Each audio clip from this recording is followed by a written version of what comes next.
Hi everyone! So today's topic is DIY homeopathy, so do-it-yourself homeopathy, and also do-it-yourself healing in general, because I feel like it's a topic, like DIY is a topic that comes up more and more and more in recent years. And now it got to a level where I feel like it's important to remind people that there are certain types of therapies, or certain branches of certain types of therapies that are not intended for DIY use. And that's not because the practitioners want to take the power or the knowledge, the information away from the clients, but because of like fundamental philosophical and psychological reasons that I'm going to go into in this episode. I'm not against home prescribing for acute conditions at all. I actually recommend having a home remedy kit for all of my clients, friends, family members, acquaintances, everyone I come across. I always recommend home remedy kits for acute problems. I actually hold workshops locally on how to self-prescribe for acute problems, but acute problems are very different from chronic problems. Self-prescribing for chronic concerns, for chronic illness patterns, is a whole different animal. So what is acute and what is chronic? Acute would be something sudden and something short term. So it could be a cold, it could be a flu, it could be fever, emotional upset that is temporary or sudden. It could be injuries like cuts, bruises, a broken bone. Those are all acute situations. Obviously, the line between acute and chronic can be a little bit blurred because they are just artificial categories that we invented to better able to talk about different situations. But generally, I would say acute is something that lasts no longer than a few weeks.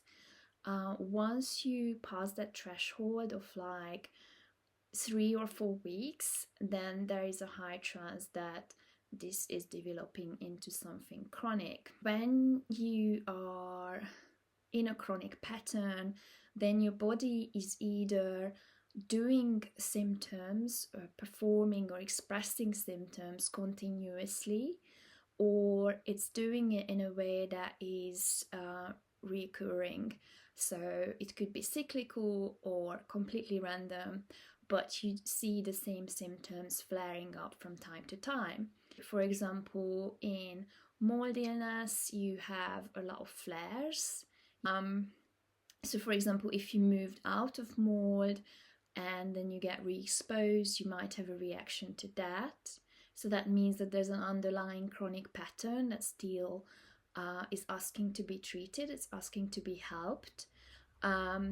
Or let's say someone has pandas, then they are going to go into a flare if they get re-exposed to certain infectious diseases, like strep, but it could be just a common cold or COVID.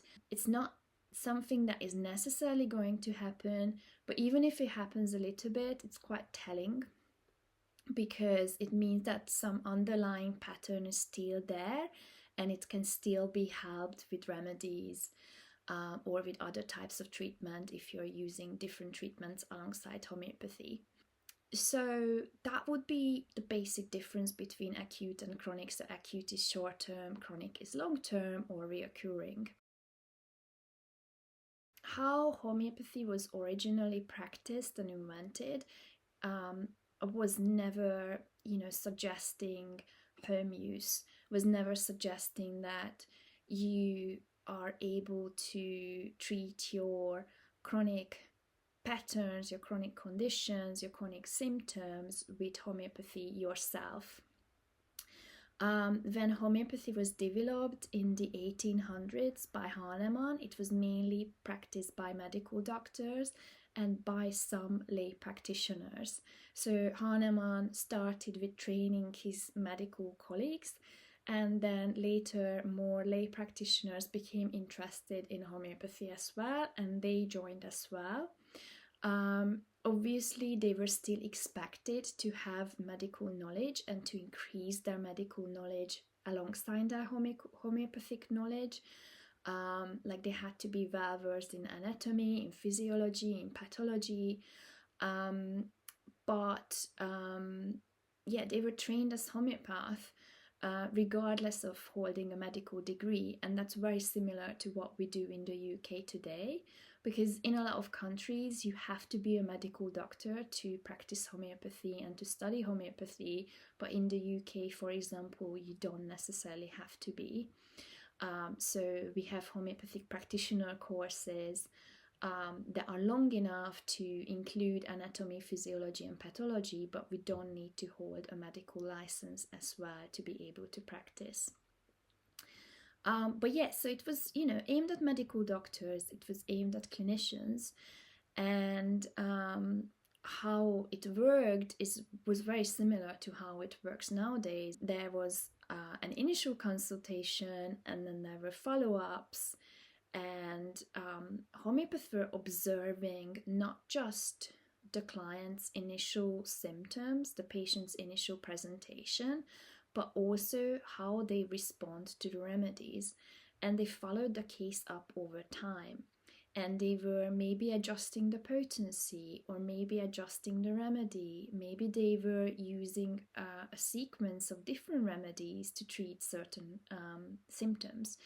And so observing the reactions to remedies and know how to pace them, know how to dose them, know how to follow them up is another layer of homeopathy that is very, very crucial and important.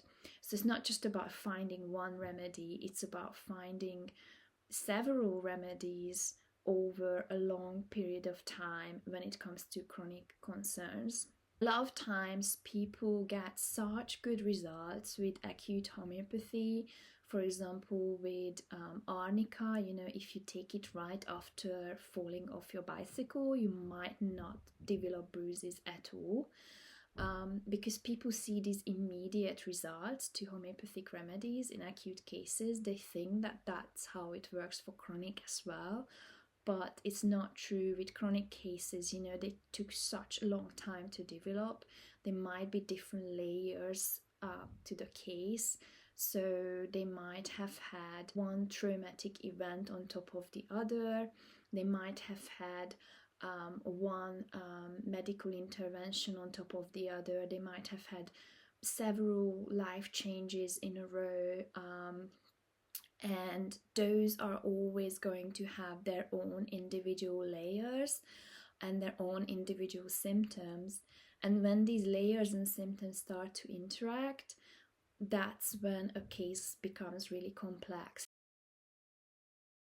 Homeopathy is very much based on the idea of the unprejudiced observer. Hahnemann describes the unprejudiced observer very, very well in his books. When he was training all these medical doctors and lay people, he was training them to be unprejudiced observers. And that's also something that happens now in modern homeopathic education. We are being trained to be unprejudiced observers. And I would argue that it not only happens in homeopathic practice, but in also every other therapeutic modality, such as in modern psychotherapy. It absolutely baffles me how homeopathy predates modern psychotherapy by 100 years, or maybe even more than that. What Hahnemann talks about when he describes the unprejudiced observer is almost identical to how psychotherapists are practicing nowadays. So I have a few notes here that I jotted down about this because I think it's a very interesting topic.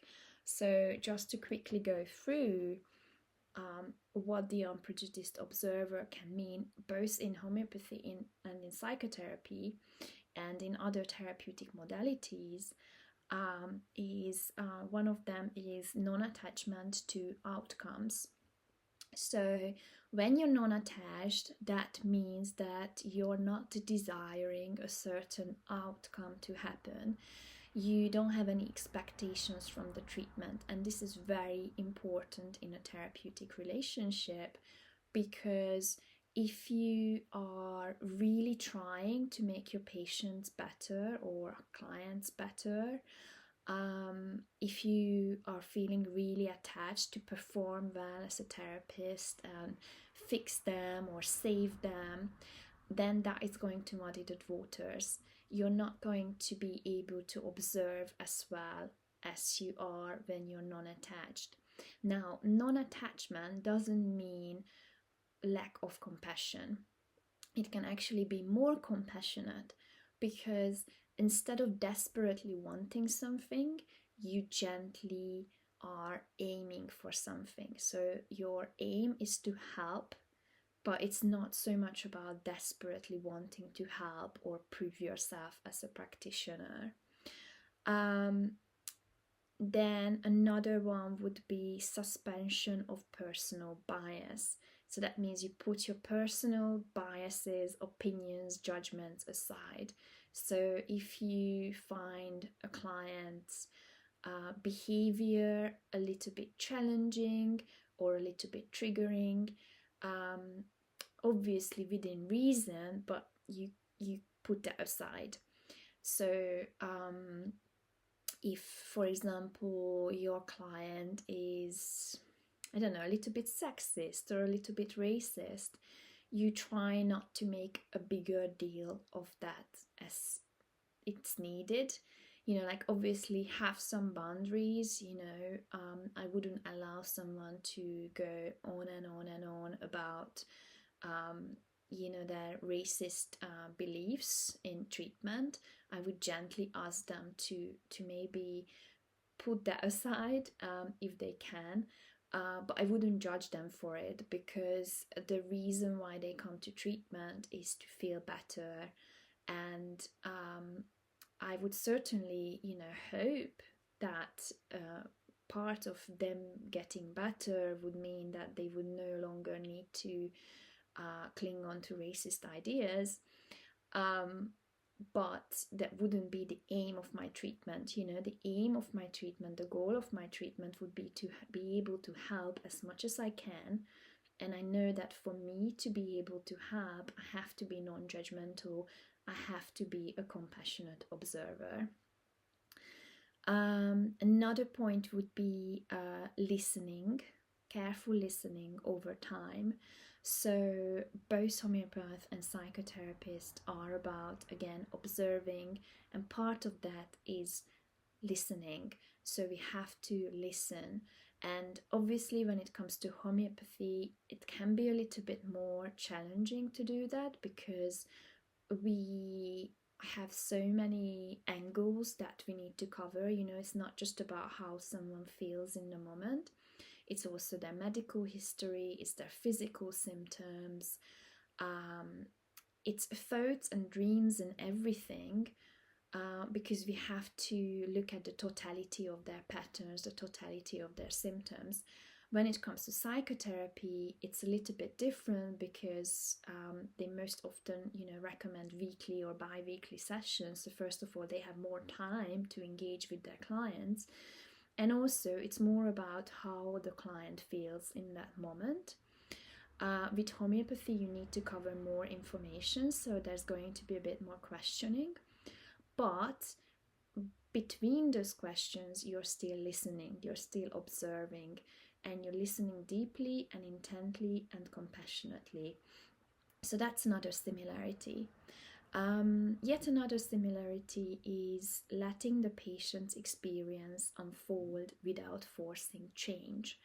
So what I mean by this is, again, being, it ties back to non-attachment, because you're not trying to change your patients, you're just trying to hold this therapeutic process and support their healing with remedies. But then also it's about speed, because forcing change would mean giving more remedies, trying to make the patient get better faster, but that's not how homeopathy works. You have to pace the treatment in according to how your client reacts to certain remedies and what kind of symptoms come up in the moment. Next point really ties into this: restrain rather than intervention. So it's important to, again, pace the treatment. So if you feel yourself as a practitioner to wanting a certain outcome to come quicker, that's really the wrong way to go about it. What you need to do is actually slow yourself down and, again, just pace the treatment in according to how your client reacts. And that sometimes means less intervention rather than more. And this is actually what I written my book about, Less is More. I titled it Less is More because I feel like that's the essence of homeopathy, and that's the essence of healing from complex conditions. You know, we need less intervention and slowly build up the immune system, the nervous system, back to a level where it's better regulating itself and is better able to tolerate outside intervention. And then the last point I written down, the practitioner as a regulating presence. So I think this is really important, and a really major point in why people benefit from seeing a professional instead of trying to do it all on their own. It's because if you are trying to resolve a problem, that means that something in your system or in your family system is dysregulated. Now, how are you going to be your own regulating presence when you're dysregulated? Is that really possible? I think in some cases maybe, for moments, but long term it's very difficult to sustain. So you need an outside regulated presence who is not attached emotionally. Again, like, it's compassionate, but it's not emotionally involved, it's not emotionally attached to the case, to be able to be that regulating container, that safe space. I think that's really important in any therapeutic relationship. So all these points are what the therapeutic relationship is about. And what is happening instead when, let's say, a parent is prescribing for a child is that they are obviously emotionally attached and emotionally involved, and they want a certain outcome to happen faster than it might be, that the child is ready for. And they can't always put that personal bias aside because they are so affected by their child's symptoms. They might be forcing change a little bit, even when they have the most patient, compassionate stance. No matter how much you're learning, even if you are doing a practitioner course and let's say you're halfway through, you might not be able to find or sequence the remedies accordingly because of your personal involvement. Lastly, I want to talk about how did DIY homeopathy emerge in the first place? Why is it so common nowadays? So there was a really good chunk of time when homeopathy was majorly discredited. No one really paid attention to it. It was a very fringe, very underground kind of thing. Especially in the UK, we had this massive issue of not having enough practitioners. I heard on a podcast once that there was actually a plane crash in, I think, the 80s, when a lot of UK homeopaths were traveling somewhere else to a different country, and they were on this plane and the plane crashed, and so a lot of prominent UK homeopaths died at the same time. And that's one of the reasons why homeopathy wasn't such a big thing in the 80s and 90s in the UK. But also just, the media coverage, there was just everything just got so much more severely discredited than before. So with the internet, there started this conversation about homeopathy. It spread more and it grew into this movement where people feel really empowered by choosing homeopathy. And I know that that's how I felt as well when I found homeopathy over the internet, completely by chance, in 2013. I felt like, this is a revolutionary practice. It's a revolutionary system of medicine, and that's why I wanted to study it. I felt very empowered. I felt very fascinated by it, and I still do to this day. But I never tried to self-treat. And one of the reasons behind that was because by the time I came across homeopathy, I already had the experience of working with a psychotherapist. And I think I just kind of carried that experience with me. Like, I just assumed that it works in a similar way. And also in 2013, there wasn't as much social media around. And so I never really seen the kind of posts that people see about homeopathy nowadays. Because the kind of posts that I see is that there's a lot of home prescribing courses. And again, there's nothing wrong with them when they are for acutes. But then there's also a lot of remedy descriptions and a homeopath, describing remedies that we might only use in chronic practice, and they are all over social media. And I think clients can, or prospective clients can, take that as a sign that it's okay to use these themselves for their chronic problems or their child's chronic problems, because you're not going to put it under every single post as a disclaimer that this is for acute use only. And again, some of the remedies they describe might not apply to acute situations at all. The other thing is that social media works with keywords and with diagnosis, the words and expressions that you can search for. So obviously when homeopaths are trying to advertise and trying to educate, they are going to use those search words. And so when you look for a certain condition, when you look for a certain diagnosis, you see that, okay, this homeopath is writing about this and they list these remedies. The homeopath might be just doing that because they want to show you what homeopathy is capable of. So then you book a consultation with them. But how it translates to the client is that, oh, maybe I should try this remedy myself. Something gets lost in translation there when it comes to talking about homeopathy and educating people about homeopathy. It should be common knowledge, that with chronic problems you turn to an outside, unprejudiced observer who is trained as a homeopath. The other reason why I think DIY is so prevalent nowadays is because of the general societal and cultural